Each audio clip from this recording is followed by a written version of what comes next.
Pernah dengar gak? Kalau laki-laki mau akekahan katanya laki-laki kambingnya 2, perempuan 1 aja. Wah bener-bener kalian itu ya. Karena laki-laki kambingnya 2, perempuan kambingnya 1. Bener-bener gitu ditaati. Itu simbol. Simbol. Akikah itu sebenarnya pengganti. Makanya ketika lahir anak kita, baik laki-laki maupun perempuan, utamakan ruhaninya. Bukan jasmaninya, utamakan pendidikannya. Bukan urusan jajannya. Pernah dengar gak? Waktu bagi warisan, laki-laki 2 bagian, perempuan 1 bagian. Wah kalian bener-bener, yang laki-laki serakah 2 bagian. Yang perempuan 1 bagian aja walaupun hidupnya susah. Makanya kalau saya disuruh menjadi konsultan bagi waris, saya tidak pakai yang begitu. Karena itu sebetulnya simbolisasi untuk ruhani itu sebetulnya. Laki-laki 2 bagian, perempuan 1 bagian, simbol. Artinya urusan ruhani harus lebih sungguh-sungguh daripada urusan jasmani.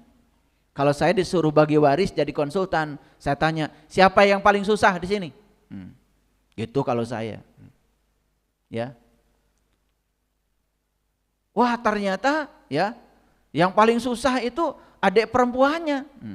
Saya bilang sama yang laki-laki, kamu kerja apa? Direktur, Pak. Bagus. Berapa gajinya sebulan? Alhamdulillah 100 juta. Ya udah, kamu jangan pengen warisan ya. Kasih aja sama adikmu yang susah. Gitu kalau saya. Makanya nggak diundang lagi saya. Dianggap melanggar syariat gitu. Padahal syariat itu kan yang berhubungan dengan apa yang kita lihat. Betul apa tidak? Yang laki-lakinya direktur, warisannya 2 bagian. Yang perempuan suaminya gak kerja, dia juga susah. Dia cuma dapat 1 bagian. Masa begitu? Masa begitu? Paham maksud saya? Ini supaya peringatan aja buat kalian yang suka rebutan warisan. Ya, lihat yang paling susah, kasih aja semua. Ya, yang kerja gajinya berkelimpahan, ya udah jangan pengen warisan. Itu aja kok susah. Paham? Pernah dengar gak? Kalau laki-laki mau akekahan katanya laki-laki kambingnya 2, perempuan 1 aja. Wah bener-bener kalian itu ya. Karena laki-laki kambingnya 2, perempuan kambingnya 1. Bener-bener gitu ditaati. Itu simbol. Simbol. Akikah itu sebenarnya pengganti. Makanya ketika lahir anak kita, baik laki-laki maupun perempuan, utamakan ruhaninya. Bukan jasmaninya, utamakan pendidikannya. Bukan urusan jajannya. Utamakan dari leher ke atas, bukan dari leher ke bawah. Gak apa-apa gak pakai emas, tetapi otaknya emas. Kincring-kincring. Tangannya emas, kakinya emas, semua emas. Otaknya gak emas. Tidak punya masa depan. Paham maksudnya? Nah, pernah dengar gak Bapak Ibu? Katanya di neraka itu kebanyakan perempuan. Langsung percaya? Langsung percaya? Nah itu, karena kita ngaji selama ini ya di pikiran yang terbatas, belum bisa melampaui kecerdasan yang melampaui pikiran. Nih saya kasih tahu bagi semuanya. Coba ulangi lagi. Tadi laki-laki simbol dari rohani, perempuan simbol dari jasmani. Yang akan masuk neraka adalah kebanyakan perempuan. Maksudnya siapapun yang dalam kehidupannya mengutamakan urusan jasmani, ya pasti neraka. Masuk akal? Masuk akal? Coba kalian utamakan aja urusan jasmani. Betul nggak? Makan berlebihan, kan jasmani.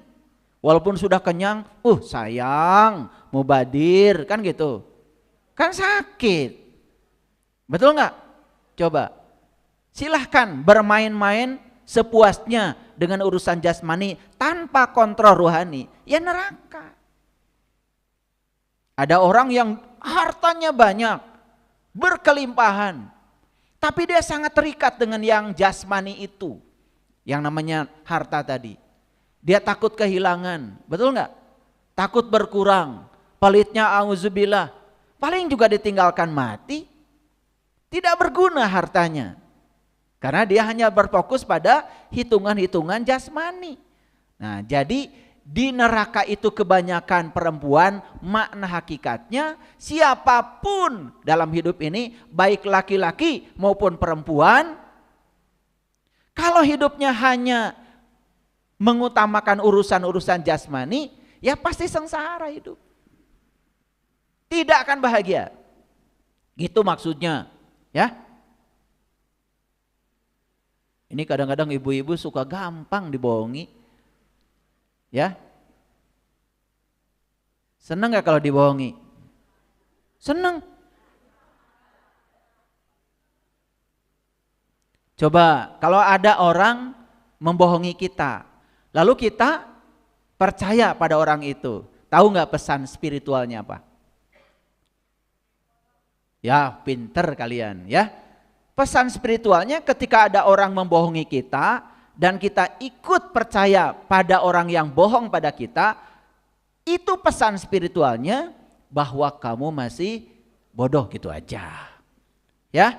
Jadi kalau masih bodoh berarti harus belajar lagi. Makanya kalau ibu, bapak kalau masih gampang ditipu sama orang lain, jangan nyalahkan penipu. Ya, justru berterima kasih pada penipu, kamu sudah datang untuk mengingatkan saya bahwa saya masih bodoh gitu aja. Ya. Nah, ini tipu menipu itu kan urusannya luas. Termasuk tipu menipu urusan keyakinan, tipu menipu urusan agama. Betul enggak? Kan banyak kan yang menjanjikan itu, menjanjikan ini, betul enggak? Padahal dia juga belum dapat yang dijanjikan itu. Ngerti maksud saya? Tapi kalian percaya. Luar biasa. Nah, saya kembali lagi pada ayat ini. Yuk perhatikan. Ngerti ya? Secara hakikat laki-laki dan perempuan. Ini kalau saya kupas lebih dalam lagi, masih banyak contoh-contohnya. Makanya Islam itu keren ya. Kalau dipahami dengan kecerdasan. Makanya tidak ada sebetulnya agama yang mendiskreditkan gender. Dan selama ini seolah-olah ya, kalau dipahami secara dangkal, Arijalu qawwamuna 'alan nisa, laki-laki pemimpin wanita, pemimpin perempuan, diterjemahkan seolah-olah yang perempuan gak boleh jadi pemimpin. Kan itu sebetulnya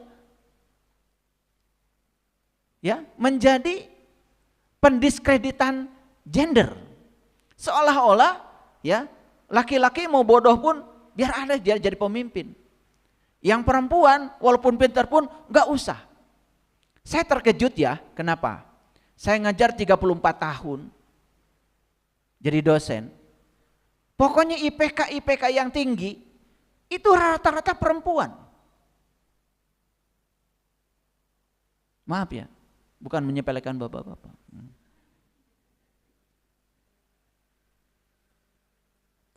Itu fakta. Makanya saya juga kaget.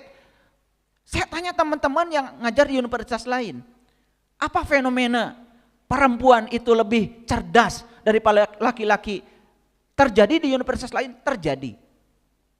Saya tanya teman-teman yang di universitas lain, bahkan di universitas terkenal, rata-rata IPK yang tinggi justru anak-anak perempuan.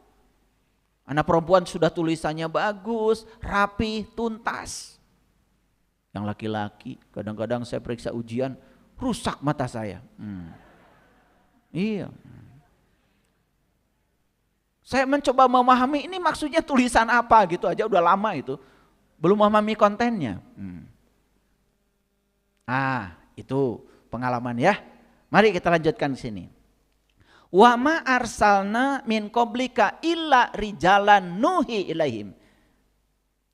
Dan kami tidak mengutus sebelum kamu kecuali orang laki-laki yang telah diberi wahyu. Clear ya ayat ini? Jadi sebetulnya secara syariat betul bahwa yang diutus ke semesta, para nabi, para rasul itu kan semuanya laki-laki. Clear ya? Gitu. Secara hakikat, secara hakikat. Wahyu itu urusan perempuan, urusan laki-laki. Ini hakikat nih. Urusan perempuan, urusan laki-laki. Urusan laki-laki berarti urusan rohani. Paham? Jadi ibu-ibu bisa nggak kira-kira ya memahami wahyu? Bisa. Kalau rohaninya bersih, rohaninya suci, rohaninya selaras, rohaninya harmoni. Jadi semua orang pada hakikatnya bisa menangkap getaran-getaran ilahi itu. Asal dia sadar bahwa di dalam dirinya ada satu kekuatan yang diberikan Allah, ya, yaitu yang disebut dengan rohani. Oke, kalau gitu saya mau bertanya sama Bapak Ibu. Bapak Ibu sadar nggak kalau Bapak Ibu itu sejak lahir sudah berpasangan? Sadar? Atau belum sadar? Kalau sadar sekarang saya mau nanya, apa kesadarannya? Rohani dan jasmani. Maka Allah bilang, aku ciptakan manusia berpasangan. Pasangan itu rohani dan jasmani. Selama ini pasangan itu selalu suami istri. Padahal itu kan pilihan. Betul maksud saya? Jadi Allah sudah ciptakan kita berpasangan. Oke, karena berpasangan, yuk kita sadari bahwa di balik jasmani kita ada ruhani. Jasmani terbatas, ruhani itu tanpa batas. Berarti sesungguhnya setiap manusia bisa nggak melampaui pikiran yang terbatas? Bisa. Yuk, gimana caranya? Nah, belum masuk ke cara. Lanjut dulu. Jadi yang diberi wahyu siapa? Laki-laki. Yes? Jadi wahyu urusan siapa? Urusan rohani, itu maksudnya. Paham ya? Nah, sekarang wahyu itu apa? Kan kalian tahunya ada tetangga namanya Kang Wahyu. Barangnya kan gak jelas. Oke, perhatikan saya semuanya. Wahyu itu pada dasarnya adalah getaran-getaran ilahi. Ulangi, apa? Oke, saya lagi ceramah, tiba-tiba HP saya bergetar. Berarti ada apa? Ada yang masuk, bisa telepon, bisa WA, bisa video, bisa email, bisa apa saja. Setuju? Oke. Nah, yang datang ke sini itu apa? Coba perhatikan. Apa yang datang ke sini itu gambar berbaris gitu? Enggak kan? Yang datang ke sini itu kata-kata berbaris? Enggak kan? Yang datang ke sini itu apa? Nah, yang datang ke sini itu namanya gelombang elektromagnetik. Makanya gelombang elektromagnetik itu disebut energi. Nah, cahaya itu salah satu jenis gelombang elektromagnetik. Gelombang elektromagnetik itu ada yang kelihatan, ada yang tidak kelihatan. Nah, cahaya itu salah satu jenis gelombang elektromagnetik yang kelihatan. Tapi ada juga yang tidak kelihatan, sinar X nggak kelihatan. Tapi tahu-taunya kita sudah tahu, dokter, kalau di dalam tubuh kita ada kelainan karena dibaca dari hasil ronsen. Nah, ronsen itu sebetulnya penemu sinar X, orang Jerman. Tapi sinarnya yang memotret kita itu namanya sinar X. X-ray bahasa Inggrisnya. Ya? Oke. Nah, udah saya batasi dulu ke sana. Jadi tadi HP saya bergetar berarti apa? Ada gelombang elektromagnetik yang masuk. Clear? Nah, apakah yang masuk itu gambar? Bukan. Yang masuk ini tulisan? Bukan. Yang masuk ini kata-kata? Bukan. Bukan, Bapak Ibu. Yang masuk ke sini adalah energi berupa getaran, frekuensi, vibrasi. Namanya gelombang elektromagnetik. Nah, elektromagnetik ada dua, elektro to listrik, magnetik to magnet. Jadi gelombang elektromagnetik itu perpaduan antara medan listrik dan medan magnet. Clear sampai sini? Oke. Tapi yang datang itu energi, tapi Bapak Ibu bisa membuka, begitu dibuka, oh video. Ternyata saudara kita lagi makan sama nasi timbel, pakai jengkol. Tuh. Oh, yang masuk adalah untayan kata. Bahkan yang masuk bisa jadi suara. Oke? Nah, satu. Yang kedua, perhatikan saya. Kok yang bergetar HP saya? Bukan HP Bapak Ibu. Hebat ya? Tidak pernah ada kiriman WA salah alamat. Gak pernah. Itu yang disebut dengan energi itu terkuantisasi. Jadi kita semua punya nomor HP yang berbeda, bukan? Satu digit saja berbeda, dari sekian untaian nomor HP itu pasti kita akan salah kirim. Nah, setiap kita punya nomor HP yang berbeda. Nomor HP itu mencerminkan frekuensi kita. Makanya begitu dikirim ke nomor HP kita, berarti kita itu sedang selaras dengan frekuensi yang mengirim. Makanya yang mengirim dengan yang dikirim terjadilah keselarasan frekuensi. Akibatnya apa? Video, tulisan, kata-kata yang dikirim tidak nyasar ke tempat lain. Clear sampai sini? Oke. Ini saya ajarkan yang gampang aja, yang gampang. Jadi yang nyampe ke sini itulah getaran sebetulnya. Nah, tubuh kita ini, ya tubuh kita ini mana? Lebih canggih tubuh, lebih canggih HP. Yang benar. Saya tanya ulang sekali lagi. Canggihan tubuh, canggihan HP.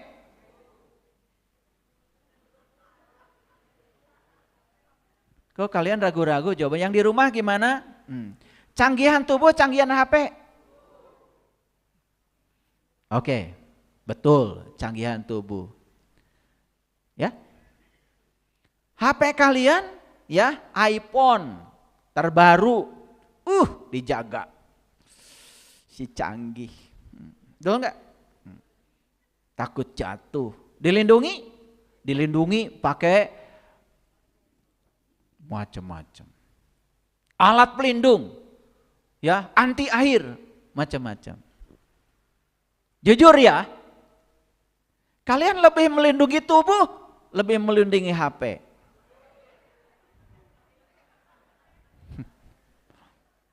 Ini saya mau jelaskan bahwa tubuh kita ini lebih canggih. Jadi HP, mobil, macam-macam itu semua itu hanya mengkopi cara berpikir Tuhan atas semesta raya ini. Ini yang namanya HP ini hanya meniru cara berpikir Tuhan. Yuk sekarang, kalau tubuh ini lebih canggih berarti ya di tubuh ini sebetulnya ada jaringan elektronik, rangkaian elektronik yang jauh lebih dahsyat, lebih ruwet daripada HP.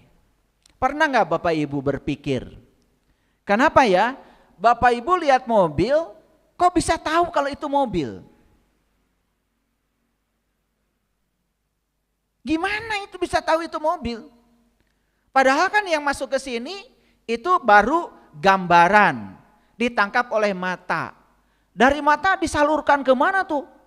Disambungkan ke sistem kerja otak yang lebih rumit. Kalau saya jelaskan, itu mekanismenya sangat rumit. Sampai akhirnya kita bisa menyimpulkan itu mobil. Bahkan kita bisa mengatakan ini mobil truk, ini mobil minibus, ini bus, ini kereta api, ini pesawat. Kok bisa ya? Padahal informasinya sama dari sini. Pernah gak berpikir itu? Yakin enggak lah kalian ya? Hebat kalian itu. Nah, kalau kita mau berpikir seperti itu, ternyata tubuh kita ini jauh lebih canggih, lebih kompleks daripada alat-alat elektronik yang disanjung-sanjung ini. Jadi kalau HP bisa menangkap informasi, berarti tubuh bisa nggak menangkap informasi? Bisa.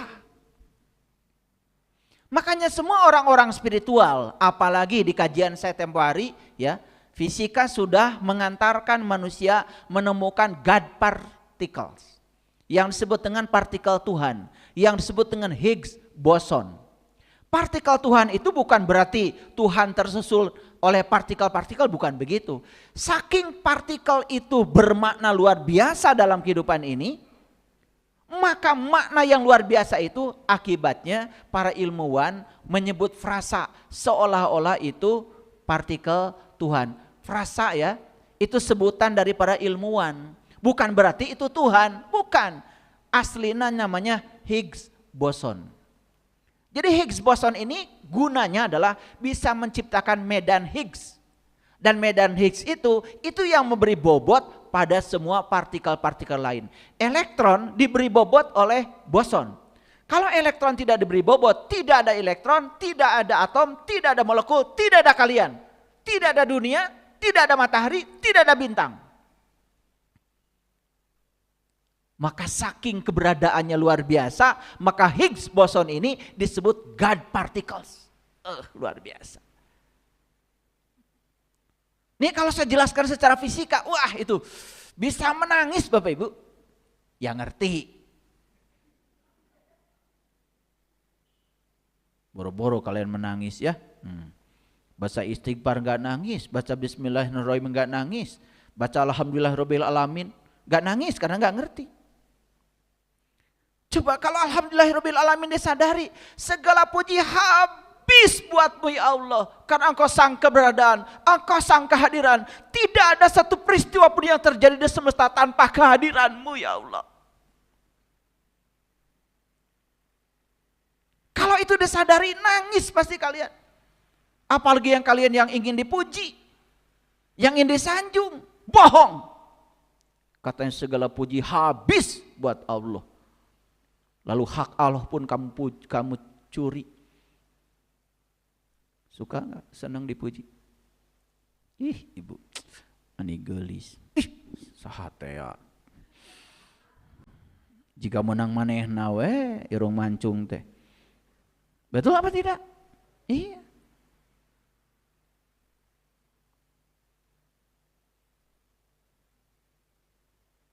Karena semua yang kita lakukan tanpa kesadaran, akibatnya apa? Akibatnya kita tidak merasakan getaran itu. Kalian baca Allahu Akbar kabiro, walhamdulillahi kasiro, wa subhanallahi bukrata wa asila. Gak nangis. Pada Allah yang maha besar dengan segala kebesarannya. Segala puji hanya milikmu ya Allah.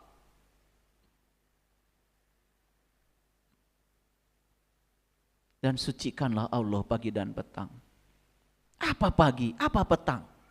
Bukankah pagi itu pertemuan antara malam dengan siang? Pertemuan antara gelap dengan terang. Petang itu pertemuan antara terang dengan gelap. Makanya setiap kamu menemukan kegelapan, pertemukan segera dengan terang. Itu pagi dan petang.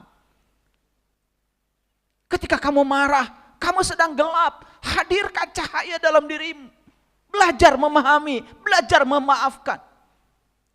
Wah, kalau ngerti kalimat itu. Padahal itu dibaca berulang-ulang setiap kali sholat di doa iftitah. Betul? Allahu Akbar kabiro, walhamdulillahi kasiro, wa subhanallahi bukrata wa asila. Inni wajahtu wajhialillati fatar samawati wal ardh. Aku hadapkan wajah batinku kepada zat yang telah menciptakan langit dan bumi.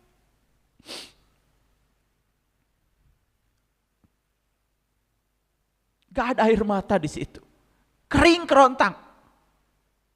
Kita mengucapkan itu kosong, gak ada maknanya, gak ada isinya, gak ada getarannya. Berulang kali kita mengucapkan kalimat itu, hanya berharap nanti katanya di akhirat dapat pahala. Padahal sholat itu bukan urusan pahala, sholat itu urusan akhlak. Saya baca dalam Al-Quran, sholat itu adalah sarana, alat supaya kamu terbebas dari perbuatan keji dan munkar. Gak ada kaitan dengan urusan pahala. Malah tujuan sholat jadi pahala, udah ngerti, pahala juga tidak tahu. Apa itu pahala?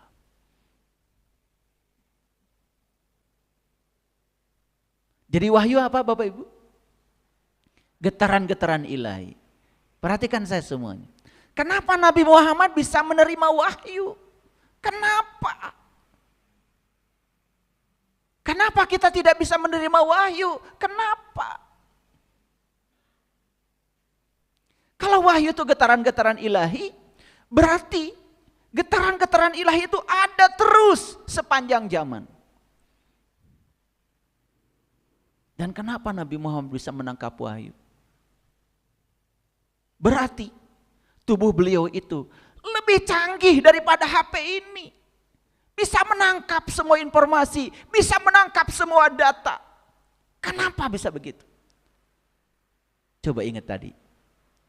Ibu bapak kirim WA sama saya. Tidak akan nyasar ke tempat lain.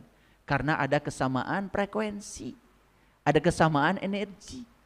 Karena Nabi Muhammad itu memelihara dirinya supaya beliau selaras dengan pencipta alam semesta ini. Tidak pernah mengotori dirinya. Tidak ada kebencian, tidak ada iri hati. Dijaga oleh dirinya kesucian jiwanya. Laki-laki sejati dalam dirinya. Dijaga itu. Maka beliau bisa resonansi dengan getaran-getaran ilahi. Maka bisa menangkap wahyu. Jadi tadi saya bilang, yang datang ke HP kita ini kan energi. Kan tidak pernah Bapak Ibu melihat ada gambar gitu berderet-deret.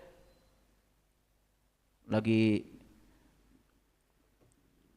ngobrol, tiba-tiba ada orang kirim video, tiba-tiba jengkol, nasi timbal gitu. Ada kelihatan? Kan tidak. Yang datang energi, di balik energi itu ada informasi. Informasi itu bisa kata-kata, bisa tulisan, bisa gambar, bisa apa saja. Seperti itu sebetulnya mekanisme para nabi, para rasul menangkap wahyu. Yang ditangkap adalah getaran-getaran ilahi. Nah setelah ditangkap informasinya, itulah yang disampaikan kepada kita. Hasil tangkapannya disampaikan kepada kita. Setelah disampaikan kepada kita, lalu muncullah ada huruf-huruf. Betul? Ada rangkaian kata-kata. Nah sekarang kita mencoba memahaminya lewat kata-kata. Apa yang terjadi? Timbullah jadi salah persepsi. Harusnya kita semua tahu bagaimana asal usul itu wahyu. Makanya para bijak mengatakan ya, malam yazuk lam ya'rib, yang tidak mengalami tidak akan paham. Makanya untuk bisa memahami rangkaian kata-kata yang sudah sampai kepada kita itu syaratnya cuma satu, kita harus bisa mengalami bagaimana getaran-getaran itu nyampai kepada kita. Berarti kita harus menjadi receiver untuk bisa menangkap getaran-getaran itu. Kalau itu yang terjadi, tidak ada lagi beda paham. Dan itu yang akan menyatukan, itu yang disebut dengan habel. Makanya wa'tasimu bihablillahi jami'a. Kita semua ketika mendapatkan kata-kata, rangkaian kata-kata, rangkaian kalimat yang berasal dari wahyu, tidak akan salah tafsir. Tidak akan beda tafsir. Semuanya akan sama. Karena yang nyampe kepada kita getarannya, energinya. Bayangkan ya, kita mencoba ingin memahami rangkaian kata-kata dengan mencoba menafsirkan kata-kata itu. Setiap orang akan menafsirkan kata-kata dengan tafsir yang berbeda. Akhirnya kita jadi pusing belajar agama. Betul enggak? Karena kita tidak tahu asal muasalnya. Nah, makanya perhatikan kalimat ini. Dan kami tidak mengutus sebelum kamu kecuali orang-orang laki-laki yang kami beri wahyu. Clear? Berarti para nabi, para rasul itu lebih canggih kan? Bisa menangkap. Kalau para nabi, para rasul canggih, saya mau nanya, Bapak Ibu semuanya canggih? Canggih. Buatan Allah? Buatan Allah. Loh kok nggak canggih ya sekarang? Betul nggak? Ya, kadang-kadang lemot. Kenapa? Karena di sini sudah banyak hijab, sudah banyak kotoran yang menghalangi. Apa Bapak Ibu tidak mau mengembalikan Bapak Ibu ya menjadi otentik kembali sehingga Bapak Ibu bisa menangkap getaran itu dengan tajam? Bisa, ada ilmunya. Dan ini saya menyampaikan sesuatu bukan apa kata orang, tapi saya mengalami sendiri. Ternyata kita bisa memiliki kecerdasan yang melampaui pikiran orang biasa. Yuk.